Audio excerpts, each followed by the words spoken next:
L'examen de vérification métallurgique, voici la présentation sur la qualité des soudures et les méthodes d'examen.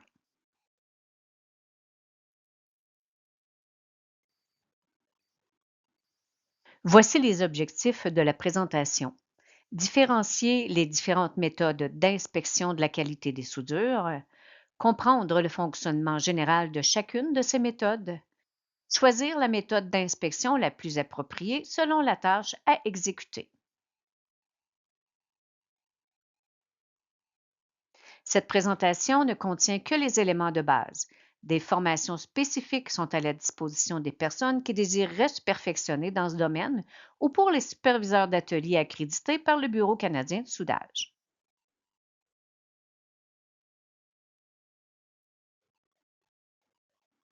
Les examens de vérification. Ils sont séparés généralement en deux groupes, soit les examens non destructifs, qui sont des examens visuels, des examens radiographiques, un examen de reçuage, les examens magnétoscopiques et les examens par ultrasons, et les examens destructifs, qui sont des essais de traction, des essais de pliage, des essais de dureté, des essais de résilience, des examens macroscopiques, des essais de rupture et des analyses chimiques. Dans cette présentation, nous regarderons uniquement les examens non destructifs. Débutons par l'examen visuel. C'est un examen à l'œil qui est la base de toute inspection. Des techniques ou des dispositifs spéciaux peuvent être utilisés. La décision finale est toujours la responsabilité de la personne en charge de l'examen visuel qui base son verdict sur des critères officiels. L'examen visuel, c'est avant, pendant et après le soudage. Avant d'aller plus loin dans cette présentation, voyons ci-dessous la terminologie des soudures.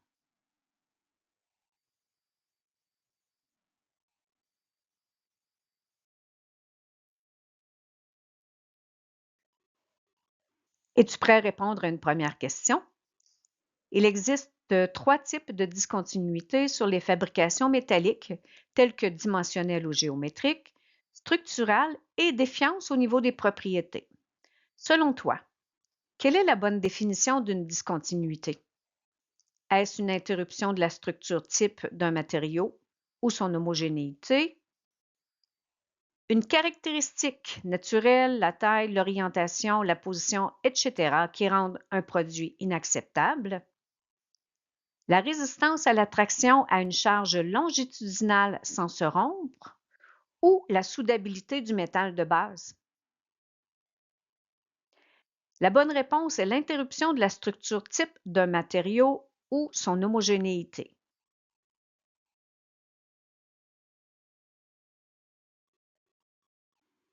Passons maintenant à une seconde question. Quelle est la bonne définition d'un défaut? Une interruption de la structure type d'un matériau ou son homogénéité? Une caractéristique naturelle, la taille, l'orientation, la position, etc., qui rendent un produit inacceptable? La résistance à la traction à une charge longitudinale sans se rompre? Ou la soudabilité du métal de base? La bonne réponse est la caractéristique naturelle, taille, orientation, position, etc., qui rendent un produit inacceptable. Une dernière question avant de poursuivre notre présentation. Une discontinuité est-elle nécessairement un défaut? Oui ou non, à moins qu'elle ait été jugée nuisible ou potentiellement nuisible. Une discontinuité n'est pas nécessairement un défaut, à moins qu'elle ait été jugée nuisible ou potentiellement nuisible.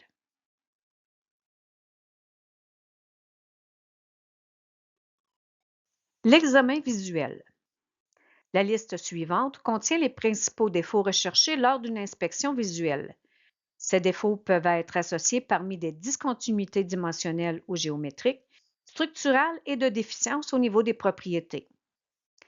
Nous avons la préparation du joint et de ses surfaces, l'effondrement, le profil du cordon, la déformation de l'assemblage après le soudage, la convexité excessive, le caniveau, le débordement, la soufflure, l'inclusion, le manque de fusion et la fissuration.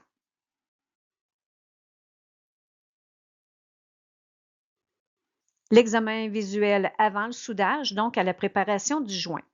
Il existe des discontinuités dimensionnelles, soit l'angle de préparation trop petit qui offre un risque de collage et un manque de fusion, ou l'angle de préparation trop grand avec une déformation excessive, un ajout du métal d'apport, un ralentissement de la production, un coût supplémentaire, etc.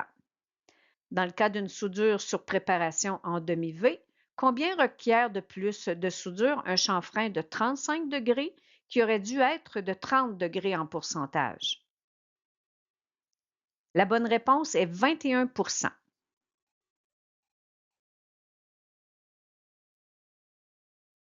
Poursuivons dans les discontinuités dimensionnelles. Un méplat trop petit peut causer un effondrement de la pénétration. Un méplat trop grand peut causer un manque de pénétration. Un méplat inégal peut causer un résultat variable et difficile à l'obtention de la qualité demandée. Il peut également avoir un écartement à la racine qui aura aussi des résultats similaires. Un mauvais alignement peut causer des contraintes internes, des profils de pénétration irréguliers et des non-conformités.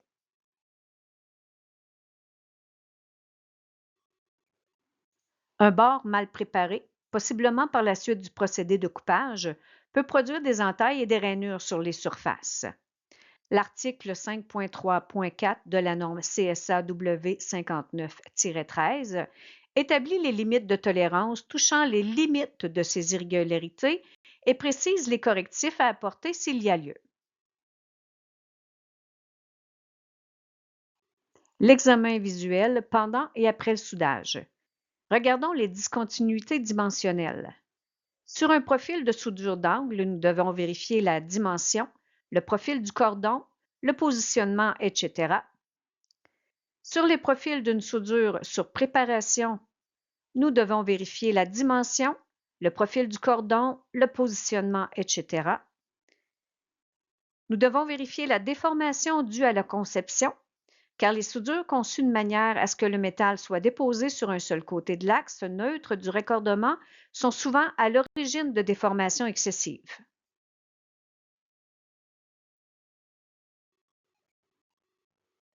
La convexité excessive. C'est une trop grande quantité de métal fondu sur la surface d'une soudure d'angle. Le caniveau. C'est l'endroit où le matériau de base a fondu sans l'ajout du métal d'apport. Le débordement. C'est une liaison incomplète entre le métal déposé et le métal de base. En te référant à l'image ci-dessous, quel est l'angle de raccord ciblé sur un assemblage bout à bout? 30 degrés, 45 degrés, 50 degrés. La bonne réponse est 30 degrés.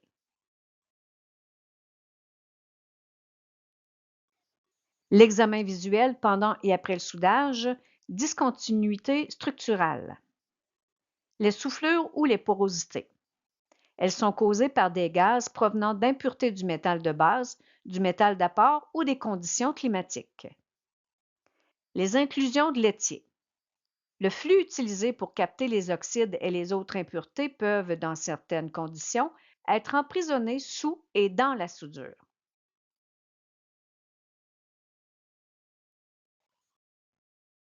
Selon toi, quel est le pire défaut qu'une soudure peut contenir? Une inclusion, un effondrement, une fissure ou un caniveau? Le pire défaut qu'une soudure peut contenir est bien la fissure.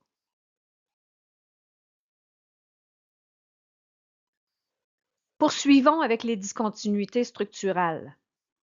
Parlons du manque de fusion. Le manque de fusion est causé par l'absence de liaison entre le métal de base et le métal fondu ou entre deux cordons continus de métal fondu, appelé le collage. Parlons maintenant des fissurations. Les fissures à chaud se produisent instantanément. Elles surviennent au moment où le métal fondu se solidifie et se manifestent sous l'effet des contraintes. Le métal fondu chaud s'allonge puisqu'il est plus faible que le métal froid qui l'entoure. L'image ici représente un manque de préchauffage ou de métal d'apport. Les fissures à froid, quant à elles, se produisent normalement à une température inférieure à 200 degrés Celsius. Ces fissures peuvent survenir instantanément ou elles peuvent se produire plus tard, soit jusqu'à 2 semaines après le soudage. Ce risque est cependant plus élevé suivant les 2 premiers jours après le soudage. Ces images représentent un hydrogène emprisonné.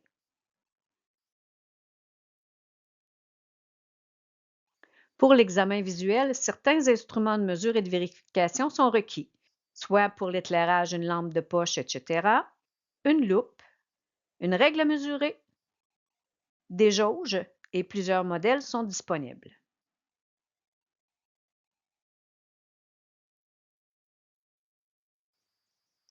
L'examen radiographique permet de mettre en évidence les discontinuités volumiques internes. Il utilise des ondes électromagnétiques, soit des rayons X, et plus le rayon traverse facilement un objet, plus l'image sur le film sera intense. Tout défaut facilitant le passage des rayons produira sur le film une indication intense.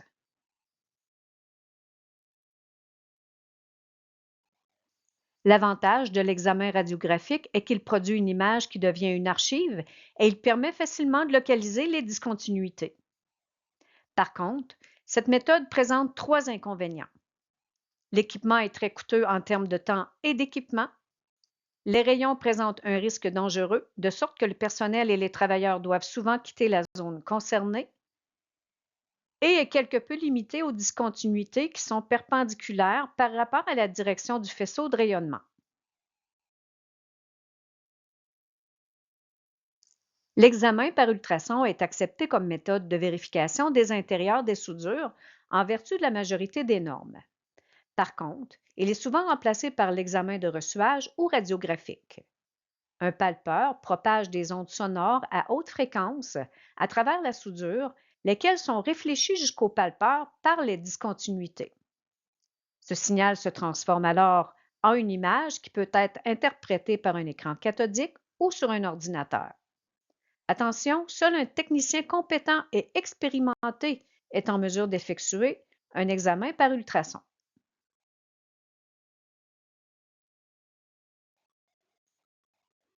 L'examen magnétoscopique est aussi appelé examen ferromagnétique.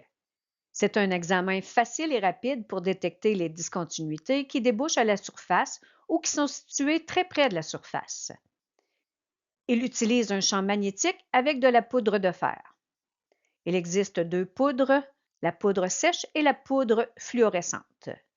On peut utiliser un appareil fonctionnant au courant continu ayant une capacité de levée de 40 livres ou avec du courant alternatif ayant une capacité de levée de 10 livres.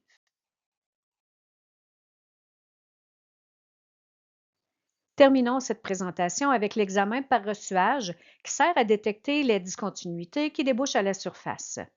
À l'origine, cet examen était appelé essai à l'huile et à la poudre blanche. Il fonctionne par capillarité. On doit nettoyer la surface inspectée avec le nettoyant, dégraisseur, vaporiser l'huile légère mélangée avec un colorant pigmentaire appelé pénétrant et laisser agir pendant 5 à 15 minutes. Nous devons par la suite nettoyer la surface avec un chiffon pour enlever le surplus et terminer en vaporisant la poudre absorbante blanche appelée révélateur. Si une discontinuité est présente, le liquide pénétrant ressortira au travers du révélateur, faisant ainsi un contraste de rouge sur blanc.